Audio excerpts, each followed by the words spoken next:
I'm the Magpie. Oh, who was that? One of you have... I think it was you. You think it was me? No. Did you just say hi in the Magpie? Yeah, that was me. This Monday, once again joined by Analog Weapon, and also this time joined by DDC. Happy to be here, Simon. That was really good. If we just wouldn't have laughed at it. We're going to follow up on last week's video, where we finally started showing the world that we actually do stuff together. And what we have done is the round robin. And what I asked you to do is to leave as many questions as possible over in this comment section, like in the YouTube video comment section. But we also got a bunch of questions over on the Discord, and we intend to answer as much as possible, but maybe not go that deep into all of the stuff that we have already answered, which we primarily did over on the Discord. But one thing that we could start with, that is something that one person that I sadly can't bring anything up. So if you could find the Microtonal thing in the YouTube comment section, it might be hard on a I have frame. That. It's Matt Creighton asks, please add some slightly more precise microtones. Maybe 1/5 tones or just every 10 cents or something. This could seriously be the best microtonal synth controller under 500 pounds with just that feature. So yeah, previously in Microtonal, you could tune a note with the arrows in quarter steps. But now, as you can see on the screen, we have a 0 above all of them, except when you have a symbol. And what you do now is you simply turn the encoder, and you can actually tune it in 1 cent increments. So you can set it to virtually whatever you want it to be, basically. Yeah. And it's pretty fast because with the encoder, you can zip up. It's, plus or minus 100 cents. And if you then decide to step it on the arrows, it just jumps to the closest in those quarter tones. We didn't take away what we already did. We just added that extra ability to change it more precisely. So you can just hold a note and press up or down to go by quarter tones, but yeah, like if you wanted to do a 5th tone, you could just use the encoder and go to 20 or 40 or whatever, Yeah, and if you want to tune your entire keyboard to just be 1 cent off in either direction, you could also do that. Yeah. But, I mean, we wanted to use it kind of as a case study for how open-minded we are, also. And the results of that study have found that we are open-minded. But it was, like you said, it's nice to when people... bring stuff up and ask about it, because sometimes it is just like, oh yeah, we could do that, That's what's kind of fun with this being not us being a smaller group and not as, huge as other stuff, that we can just try stuff, and if it works, we'll just do it. Yeah, that was just one thing that we wanted to show with the Microtonal right away, and then I guess we're just gonna jump into answering questions now. Yeah. That's sort of related, because that was, some people asked questions about firmware. Like, would there be firmware in the future, or like alternative firmwares? Ooh. Some people asked. That's actually a thing, yeah. Firmware updates for the round robin is going to be a big thing, I guess. Yeah. Like, as soon as we explore a fun idea or do something quirky or whatever, we're going to release it for anyone who has a round robin. And it is really easy to update. You plug in a USB cable and you boot. It's just when you power it up when it's connected to the computer and that button's held, you drop the file and that's done. Like, as soon as you let go of the mouse button, it shuts down and reboots and reprograms itself. It shuts down your computer? No, it shuts down itself. But we're going to set aside a bunch of experimental firmwares where it's like, okay, if you decide to boot the round robin with this firmware, everything works a little bit differently in a really strange way. So you essentially, we cannot include it in the main. No, if I may, like, imagine like an alternate firmware would be like something that turns your round robin and basically just a MIDI controller, or fucking, I don't know, like a arcade controller if you want.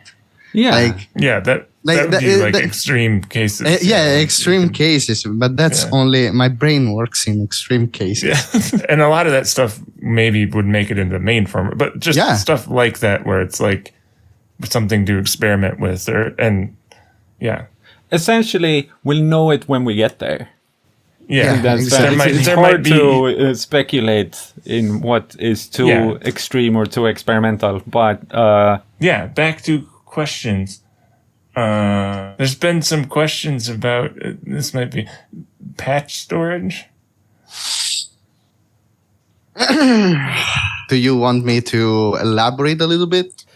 Yeah, I mean, do you just want to say that it's gonna be a thing? It is possible, but here's the but. Well, it's something we're looking into. Okay, moving on quickly, quickly now. One thing that we should address is a bit of the design. I actually just remember that because I hinted at us talking a bit about the design in this video. We had some questions about is it all 3D printed and stuff like that? And the answer is very much yes. So it's a case that we designed that is one big 3D printed chunk, and then there's a bunch of PCBs stuck onto it. And as far as inspiration and stuff like that goes, I think a lot of people think we have the Chompy as inspiration, which we actually do not. I don't know if I should just say that as blatantly like that. We had this going before the Chompy was announced, actually. But Critter and Guitarist style layout with the keyboard and stuff, round shapes is very convenient. So going for something with a round shape button keyboard was a very natural decision to make. And then as we are 3D printing the case and stuff, of course we're also 3D printing the buttons. They have a kind of a funny design where they are sunk in and stuff. They're ergonomical. Yeah, very ergonomical for fingertips. I just find it satisfying to touch. I don't know about you. You have some now. It is. It's satisfying to touch. Okay, bro. Behave. Okay. And in fact, even the touch strip is actually also 3D printed with a TPE material. So it's not for those who are into 3D printing and stuff, it's not actually even TPU. But it's interesting, back to the whole a bunch of PCBs stuck on a piece of plastic idea. That was your idea, I think, DDC, saying that we needed to come up with a way to shield it, since we were going for, when we pivoted to a 3D print. Shielding is important in audio stuff. Yeah. Especially when you put it near noisy stuff. And by noisy stuff, I mean a bunch of, everything, basically. Yeah, RF noisy stuff. Other than that, I think it's also really fun with the screen. That was a very, very early idea, actually. Yeah, it's not really a question, but someone said they thought that was fun, the glass part of the screen. Yeah. That was more than a year ago now. I think that was Analog's idea to begin with, if I'm not... Was it? No, I think it was your idea because you saw those domes and you were like, yo, that's so cool. Yeah, that sounds like Analog, right? that was me? Yeah, no, I did. I think I came across some domes, and I was like, dude, the dome situation is really, really cool IRL. I don't think it translates as well on camera, but it's so fun with something sticking out of the case. When it's a screen like that. And sure, it does distort a little bit, but it's not unreadable at all. So that's also very nice. But yeah, what I intend to do, for those that are more interested in the design, I guess to some extent, is I am recording a build video where I put a unit together from start to finish. So hopefully some of you are going to appreciate that, because then you will sort of see all of the different components turning into a round robin. But anyways, everything, just continue asking design questions if you want to, because that's really, really fun to answer. But I just remember the one being, are we gonna make a unit that doesn't look like shit? A version that doesn't look like shit. We could take that as a design question. I think that's a design question, right? Yeah, it wasn't a version that doesn't sound like shit.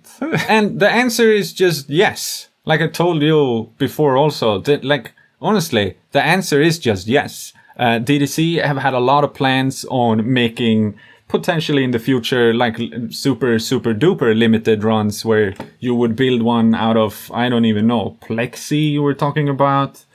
Clear plexiglass enclosure. That'd be cool.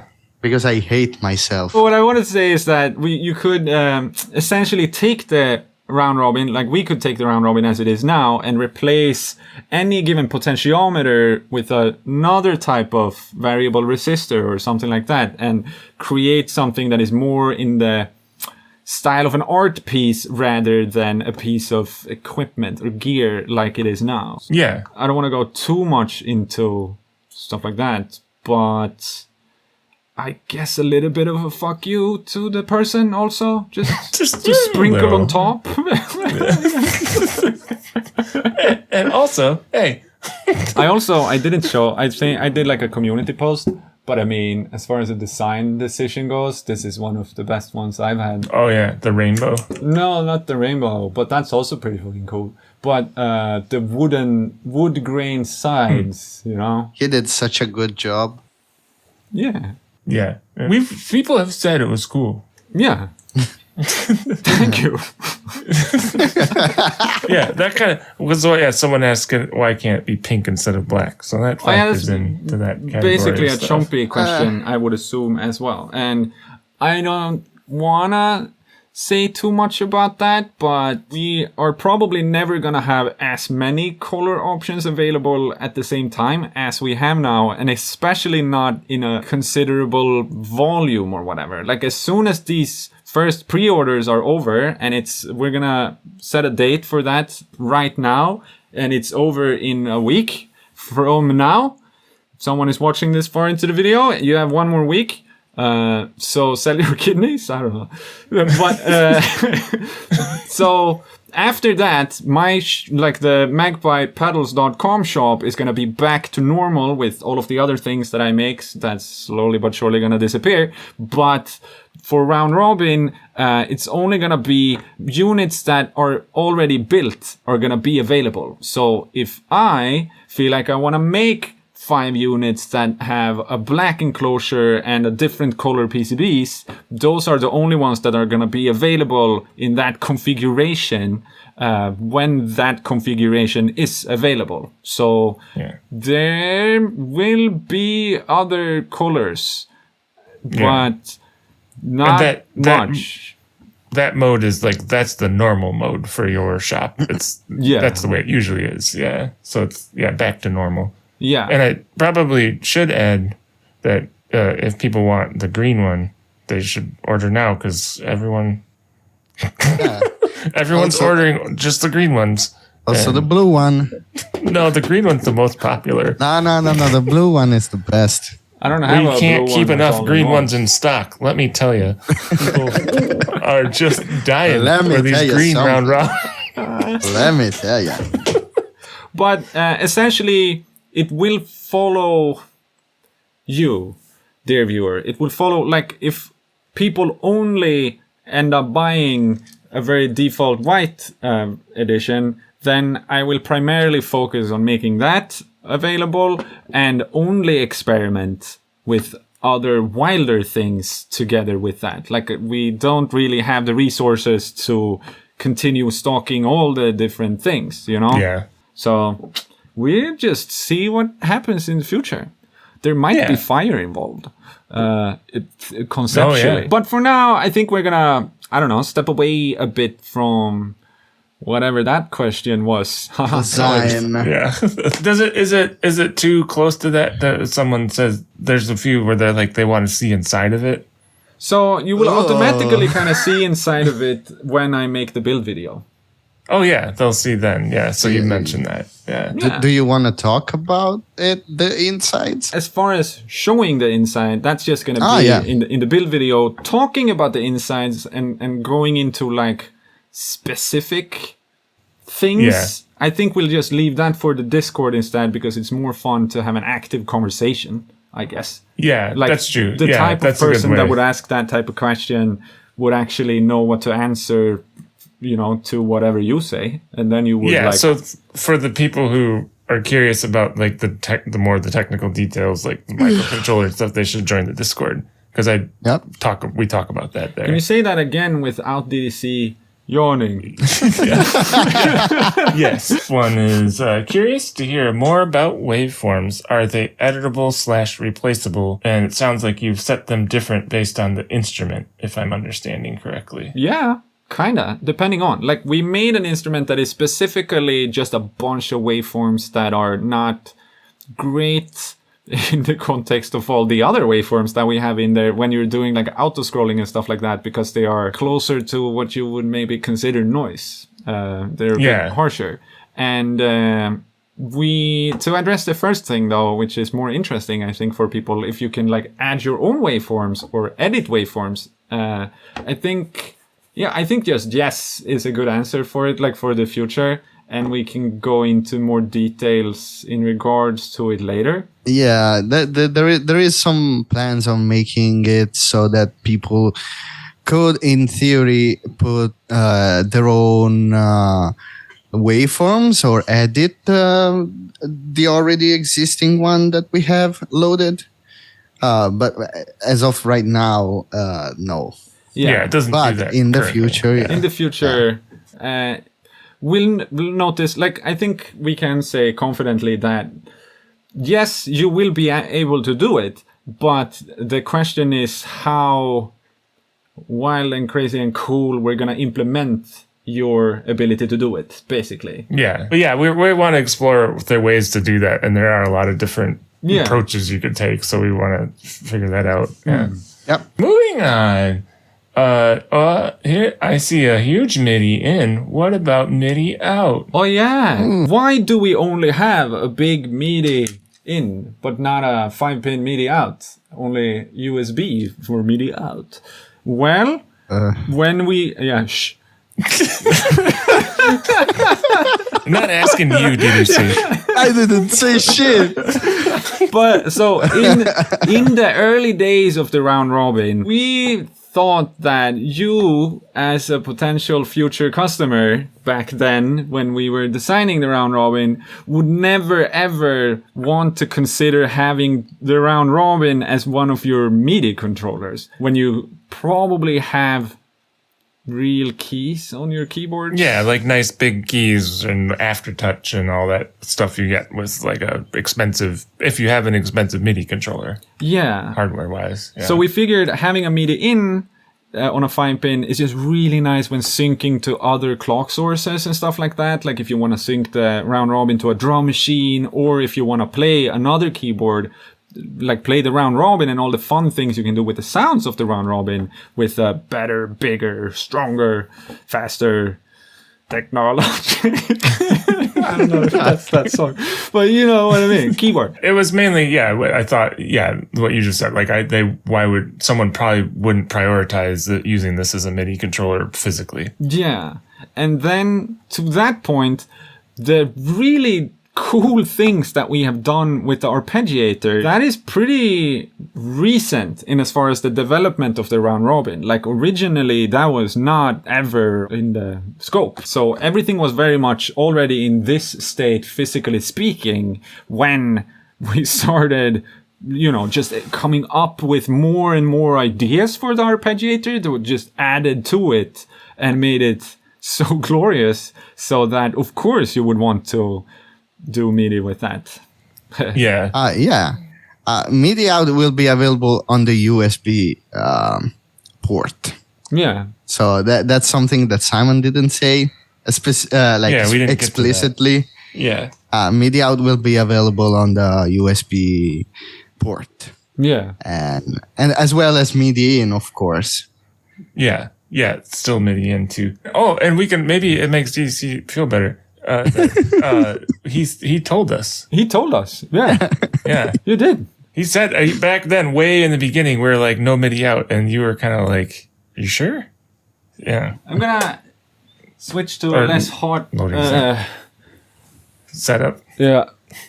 Yeah. So if you want, now that's just not good at all. So then I guess the last bigger question that was like more than one, or subject that people brought up was the scales thing.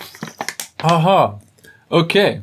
So we had 2 independent people at least pointing out that our Lydian scale was actually not at all the Lydian scale, because it was the Lydian dominant scale. And funny enough, we also have the Lydian dominant scale in the round robin. So we fixed the Lydian scale. Thank you very, very much. However, none of us are super accustomed to working with scales. We don't play jazz. We listen to it. Nobody listens to it. Yeah, keep that in there. I love that. Yeah, get flamed. Essentially, we had to do a bunch of research when putting in all of the scales to be like, okay, so this is what that scale is, and then that's got a cool, fancy name, and it's supposed to be like this. And we had to do that for all of the scales. We did extensive research in order to get them all in place. However, some of them might still be wrong because we are morons. So what we have done is we have created a channel over on the Discord. If anyone can help us out. Everyone can help us out if you want to. We just, we're just going to put up every scale that we have and make sure that they are correct. And we are also internally going to go through all of them and make sure they're correct, so we don't just only shift the blame to other people. That's kind of weird to do. Like, of course we're going to do that also, but if you notice something, just point it out and we will fix it. Yeah. The main thing is that there's 21 available heptatonic scales in the round robin, and we might have gotten the names of some of them wrong, or like a note wrong here or there, possibly like that. So we just want to get them right, because some of them are so, there's the main ones like Dorian, Lydian, Phrygian, all those are pretty simple, but the when we got out of that area, they get kind of esoteric or whatever. So just what we have found in our research of the names of them might, we just want to check if they're right. Yeah. I don't know what I cut. I don't know what I keep. All I know is that this was a Monday with the guys. Yeah, thanks a lot, guys. It's been really nice. Yeah, it's been a pleasure. I always love talking to you guys. Are we satisfied with that thing? I'm satisfied. I'm deeply satisfied. I think did you see froze? Oh no, yeah, he went away. So he's not satisfied.